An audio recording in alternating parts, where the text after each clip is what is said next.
6 சம்பிரதாயங்களாக Makki short list பண்ணவர் தான் ஆதிசங்கரருடைய மகத்தான பெருமை. அதனாலதான் அவருக்கு ஷண்மத ஸ்தாபகர் அப்படின்னு பேரு.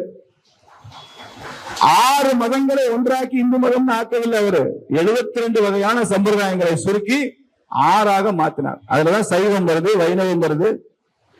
அது தெரியும். சைவத்துக்கு சிவன், வைணவத்துக்கு விஷ்ணு, கௌமாரம் முருகன், காணபத்தியம் அப்படின்னா கணபதி, சாக்தம் சக்தி, சௌரியம்னா சூரியன். இப்படி 6 அடிப்படைகளை கொண்டு உருவாக்கப்பட்டதா சனாதனம். இதை முதலில் செய்தவர் ஆதிசங்கரர்.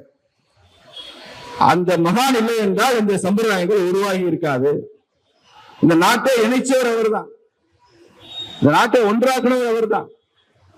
எனக்கு தெரிய இந்திய அரசியல் வரலாற்றுல, இந்திய சமூக வரலாற்றுல the first ever spiritual nationalist ஆதிசங்கரர் தான். முதல் ஆன்மீக தேசியவாதி அவர் தான்.